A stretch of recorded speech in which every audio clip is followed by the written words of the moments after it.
for my fashion shows, I found that I like to also be different with them. It's not a matter of like, I have nothing wrong. Like nothing's wrong with just a model going down the aisle and doing a little turn, coming right back. But we got to do something with that. We can throw in projections. We can throw in flowers from the sky. We can throw in lights coming from different directions.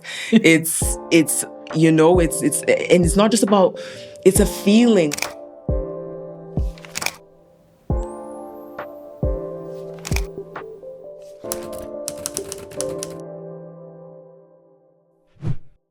Hi, everyone, and welcome back to Sunday Refocus. I am your host, Nefemi Ashani, and this is a Style by Nef production. Today, I have with me Alliyah Lecky. Alliyah Lecky is an aspiring fashion designer based here in Edmonton, renowned for bringing high-class and elegant designs to the runway. Her passion lies in exploring how to transform simplicity into sophistication. Each piece is meticulously handmade, showcasing her exceptional craftsmanship and attention to detail.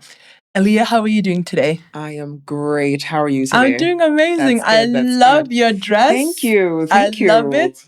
I see that you're repping the brand. Yes, a little bit. Yes. I'm hoping by the time that this airs, my show will be done. Yeah. And you guys can have a nice look at this beautiful piece. And I love the texture. The most is what drew me to it, is the texture. Yes, I love it. I love how it just flows through your body. Thank you. But I would love to know, can you please describe your style in 3 words?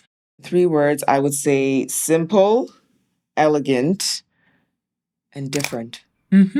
Different. Yeah. I like it because different is a bit vague. What would you say different is to you?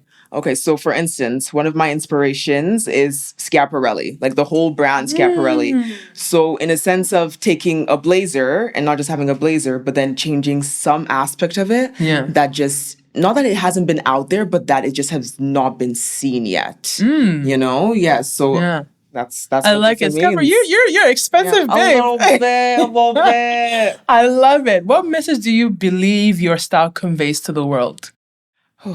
I would say, well, it's still quite young and it's still quite just a little baby, but I think one of the founding pillars I found is confidence. For me, especially when I first started making clothes, it was I was just making whatever I wanted to. I was just making, like, I would sit on Pinterest, I was in a person, but there was no passion behind it. It was just putting together 2 pieces of fabrics. And so I started to make things that made me and myself feel confident whenever I wore it, because I was like, I'm the designer, I can make it however I want. And then that's what brought more designs and more creativity into the process. Sure. Wow. I love that. I love how, like, you have this whole intentionality around what you do. And you know what I mean? That's very beautiful. But can you tell us about your journey into fashion designing and what inspired you to pursue this path? Because I know you started in modeling initially. So what brought you into, you can even share your modeling journey, maybe that supported you to branch into fashion design. But what inspired you to pursue this path? Well, first, it all started with my mom. Even for modeling and with my fashion designing, it all started with my mom. Especially in Nigeria, she was a seamstress. So she was just someone who made clothes. She learned how to do it from her teachers. So I've always been around it. Since birth, I've always been around it. I would always do like I even made my little Barbie dolls, little clothes. Yeah. But I never took it seriously until just like I turned 21, and then bam, I just had like an urge to just start making things. And that's what led me into, let me just try doing a show. Let me just try doing a fashion show just so we can see what happens. And then the response from that just knocked me off my feet. And I said, okay, I got to do something with this. I cannot just let this say, okay, bye. I have to do something with it. So the more I did, the more I fell in love with it. The more I was like, okay, let's do another fashion show. And then slowly just different opportunities are coming from there. So there's no real plan. There's no real, at least at the moment, there's no real direction. I'm just a girl who makes clothes. Yeah. I love it. And then your brand is a namesake brand, Alliyah, right? Yes. So how would you describe your brand's design aesthetic and what makes your creation unique?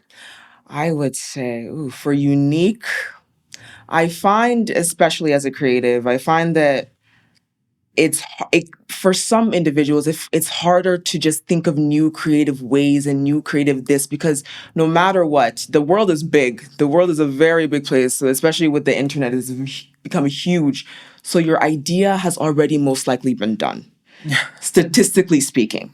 So that means that you not just have to find something, take the same idea, but then just tweak it a little bit. And then that can spur like a whole mountain of ideas. And then from there, you'll have a whole bunch of other things.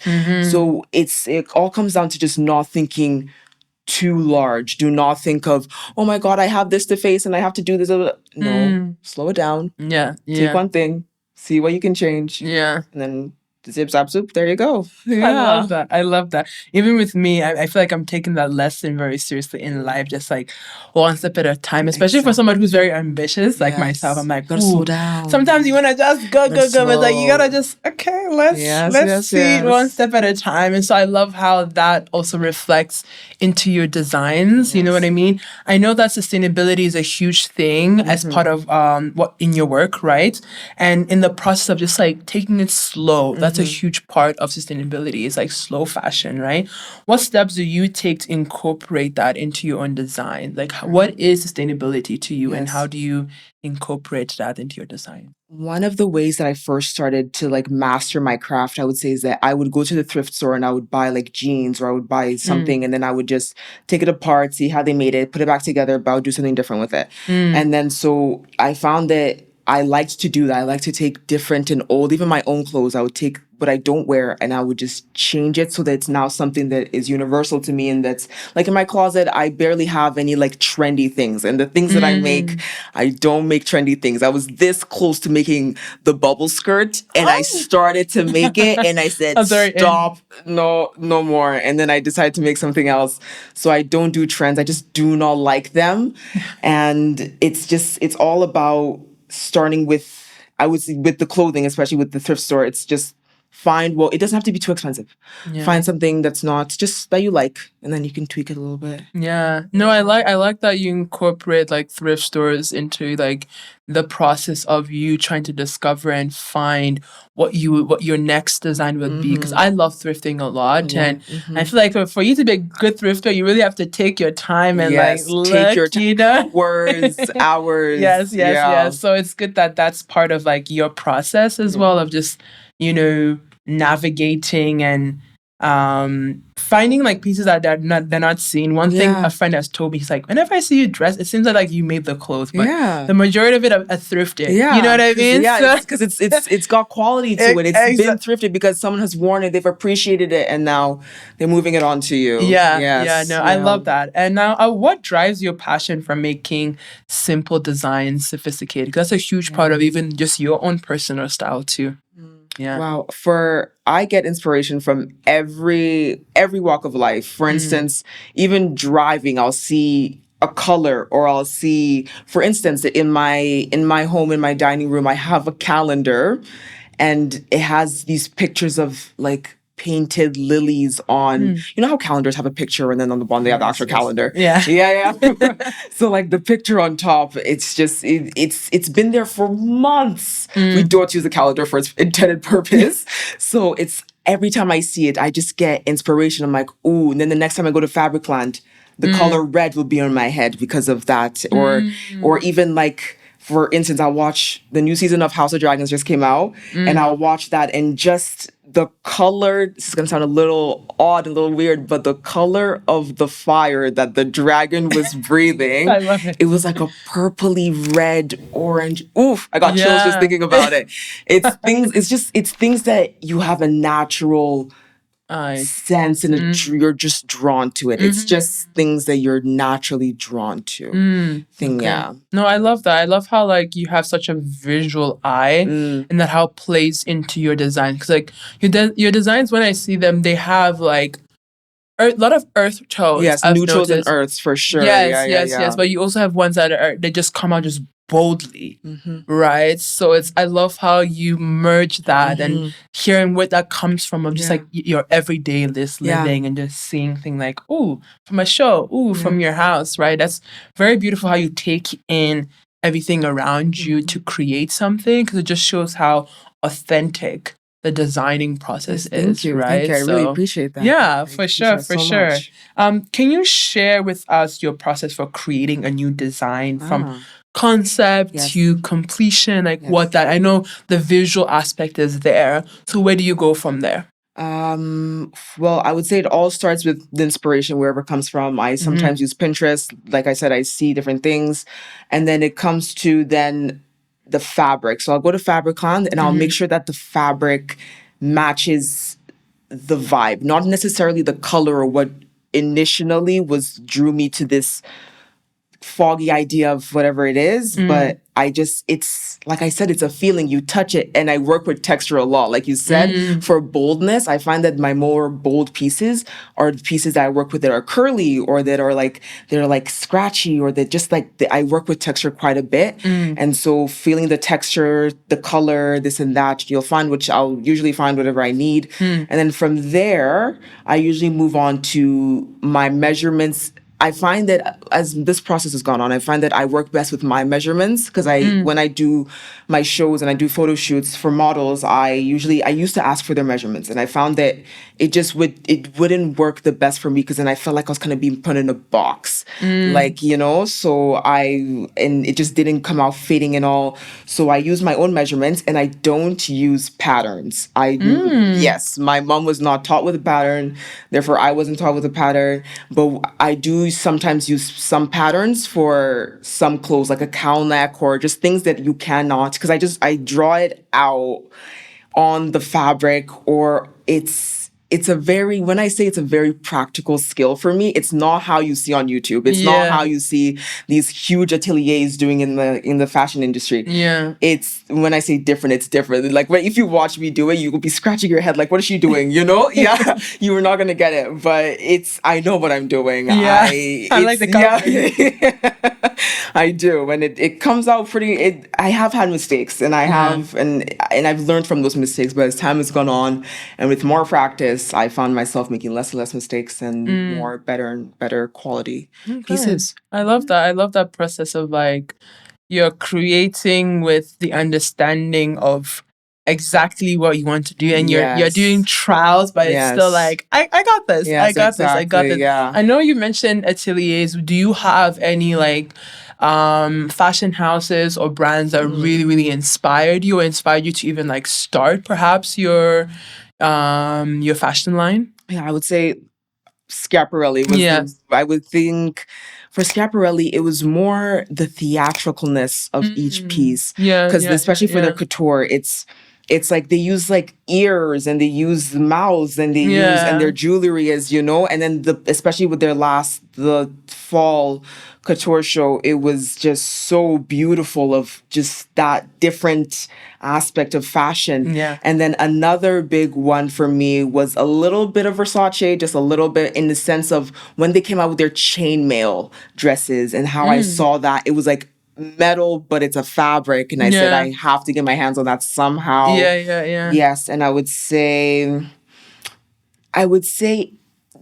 my only house, I think, would be Schiaparelli, because then I get inspiration from Prada, from Chanel, a little bit from Gucci, and I also get, but, or like Mira Palais or Mira, I think that's how you say it. I'm pretty sure that's how you say it. Love them as well, but it's more Pinterest. Pinterest is where I get everything. Yeah. My Pinterest, I'm a humble person, but my Pinterest is elite. Elite. I love my Pinterest. If I were to open it up right now, inspiration left and right from every single post. Yeah. So it's like I said, I would say Pinterest is where I get the most inspiration. Okay, I love that. That's really, really cool. That's really cool. What challenges have you faced as an aspiring designer, and how have you been able to overcome them? Or perhaps it's something that you're still overcoming in this season. Challenges. I would say the biggest challenge would be time. I have so many ideas, so many creations that I want to do, so many, because I also do like the photo shoots. I do them all independently. I do have help from other people, which is fantastic, but most of the time they're all independently done, photo shoots, fashion shoots, but I love it. I love doing it, but I'm also in school.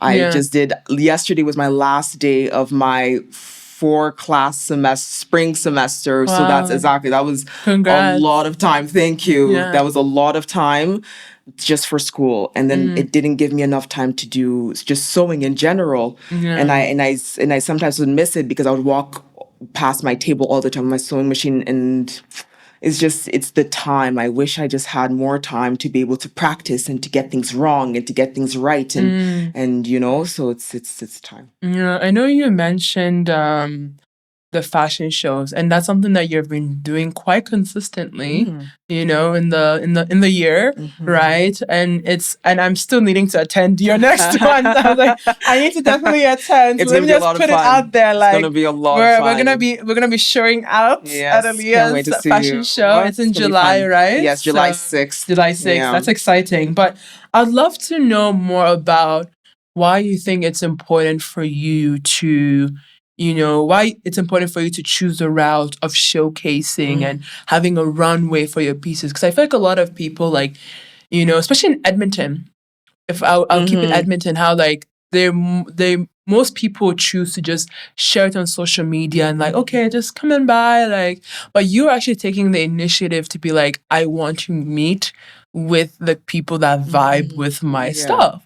You know what I mean? So where did this idea come from? I know fashion show is nothing like, it's been done, whatever. But it's like in Edmonton, I remember pre-COVID, fashion shows was like a huge thing. Yeah. Right? And then COVID happened.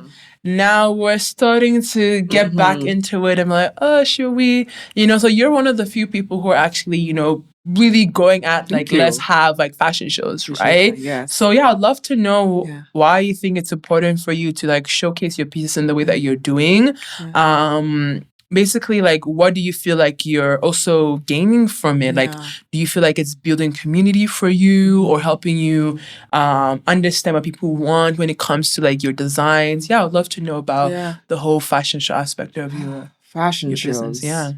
Well, I started the fashion show, like you said, COVID. Once COVID hit, it died everything. I mean, even before COVID, the fashion scene was just starting to just like bubble up. So like even because I was doing modeling right before COVID, and I was starting to get more gigs, and then COVID and everything stopped. And after, I was still with an agency right after COVID and no gigs. Nothing was really happening on social media, like TikTok. Till this day, I still don't have TikTok. I'm honestly scared of it. I cannot do it.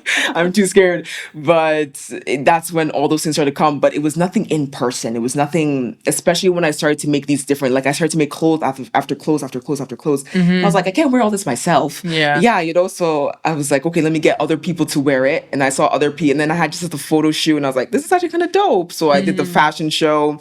And it's a matter of, nothing was happening right after COVID. And that's when I started making clothes, which is fantastic. So the timing there was great. Yeah. And then for my fashion shows, I found that I like to also be different with them. It's not a matter of like, I have nothing wrong. Like nothing's wrong with just a model going down the aisle and doing a little turn, coming right back. Well, we got to do something with that. We can throw in projections. We can throw in flowers from the sky. We can throw in lights coming from different directions. It's and it's not just about, it's a feeling. Like, for instance, what sparked my next fashion show? Okay, she's already planning. Fall like 2025. Oh, I love it. I love it. Yes. I love it. It is. I'm gonna announce it. I'm too excited. Yeah. It's a Nigerian-based one, actually. So I'm making it very culture deep, but it's not gonna be anything you've seen like Nigerian, especially in Edmonton. Like, it was a song from Black Panther is what inspired me. Okay. Exactly. Just listening to it. And when I tell you that song was on repeat at the gym for 2 hours maybe. Yeah. And I was just listening to it. So that's when I say you get a feeling, you get a tug, you get some type of inspiration from something. Yeah. And then it's theatricalness, and I'm planning on incorporating dance and this and that. Yes. So it's that's beautiful. Yeah. That's beautiful. I love how curative you are with your fashion shows. And I'm excited for that Nigerian theme one. Did you say it's in October or September? It's going to be next year in fall. Okay. Yes, next year in fall. This is huge, girl. I'm excited for that. I'm excited for that. It's gonna be amazing. I love how like you're thinking of ways to go beyond just like a runway, right? I feel like that's what we need. Like, yes, we're bringing back fashion shows, but like, how can we like spice things up, right? So I love that you're already thinking about those things and already doing those things, right? So that's very beautiful. What would you say is the most rewarding part of your fashion journey so far? What has been the most rewarding part? Most rewarding part would be experience, in a sense of experience with I'm meeting different people. I'm meeting people that are like just people who just want to start modeling, but then like they're just so good at it. And I'm like, we have to do this more with you. Yeah. And then I'm also meeting people in like the business sectors. I'm also meeting like people who with just experience, people like you who are also very interested in this topic and very interested in just bigger things than just what's happening right now. You know, like I love that you're sharing it. That's also another thing. I love that now it's pushed me out of my bubble in the sense of I'm now sharing like on social media. And it's given me experience in just my everyday life. It's I love really that. That's beautiful. Full circle. And thank you for the compliment.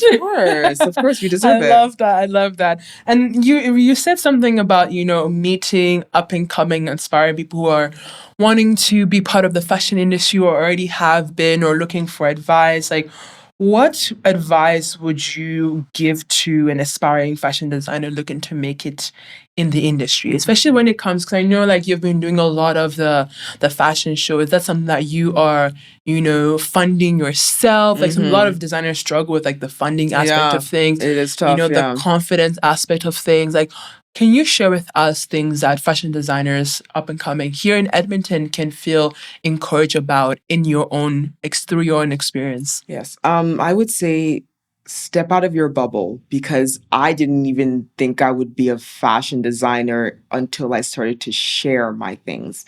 I would just make things and they would sit, and then I started to share it. And that's what made me step out of my bubble. And I would just step out of your bubble in all aspects of your life, in the sense of in the social, start reaching out to different people, or even on the street. Sometimes I'll see someone with like a beautiful jacket or a beautiful this. I shoot them a compliment left and right, because you never, like one of my models I met that way. So it's just step out of your bubble. It's gonna be tough.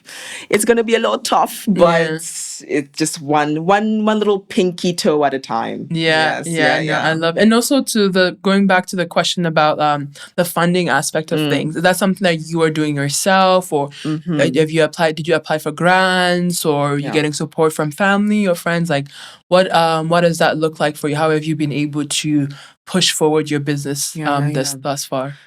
It's for my very first one, which was November, I had a wonderful sponsor. He helped me pay for my venue, and then I paid for everything else. So like the fabrics that I used and all that. And then after that, it's been more coming out of my pocket, and I don't mind that, but it's also that I'm a student. So I'm not really working that much. It's also my family didn't know about it actually until April of this year. So just a few months ago, because I was so nervous. And then after that, my mom said, yeah, sure, I can help sometimes, but it's mostly been me. Mostly been me. Oh, girl, but you've been doing a great job. You've been doing a great job. Reflecting on your role in the fashion scene in Edmonton, what changes do you hope to see within the industry? And is there anything exciting or currently that you're doing to contribute to the change you want to see? I want to just see more creativity. I want to see less of trends, less of unoriginality, just what you want. Like, what do you want? Don't follow this person. Don't follow that person. Create what you want and what you like. Yeah, I love that. I love that. And what is one thing you believe the Edmonton fashion scene needs for it to grow, and how can we start today? It needs more support. We need more people out there. We need, and I'm not just plugging myself here. We need people going to fashion shows. We need people going out and talking to other people in especially in the business sector, starting to get some type of hustle and bustle going, because there's great potential in this No, business. I love that. And what's the next step for your brand? I know you have a fashion show coming in, so you can plug that in as well. But what future projects or long-term goals do you have for your brand? Long-term goals, I just want to create more things that I like. I found that as the first fashion show was more just, what can I make? I can make a jacket, I can make a shirt. But now it's what I want to make. I want to make a shawl, I want to make a cape, I want to make a headpiece, So it's not really, don't put yourself in a box. I don't want to be putting people in boxes. I don't want the world to be putting people in boxes. Just more openness and more that creativity letting in. I love that. And I love that. Thank you so much, Of course, Alliyah, for your time and for sharing your insights and experiences with us today. But before we conclude, could you please let our audience know where they can find you further and share with them the upcoming fashion shows that you got going on this year? You can find me on Instagram at Alliyah Lecky, just my first name, my last name. And I also have a fashion show coming up July 6th. It is going to be at Louise McKinley Riverfront Park. It's going to be outdoors. It's going to be so much fun. So much fun. It's not going to be what you expect at all. Yeah. Yes, I'm excited. I love that. Thank you so much. And a big thank you to our audience for your active participation and your thoughtful engagement throughout this episode. And for those interested in revisiting today's conversation or wanting to check out the resources that Alliyah has shared with us today, it'll be available on our social media and our website for you to view. And also, we would like to express our thanks to our sponsors, Strong Coffee Marketing and Fine Edmonton, for their support. Without them, we wouldn't be able to bring to you guys this amazing production. So thank you guys so much. And until next time, have a wonderful day. Bye. Thank you for tuning into Sunday Refocus, where we embark on a journey of empowerment and growth for emerging creatives in the fashion industry. I hope you enjoyed today's episode. If you've been inspired by the stories and advice shared by today's guest feature, please don't forget to like this, subscribe to our podcast channel, follow us on Instagram, and share this with your fellow creative friends.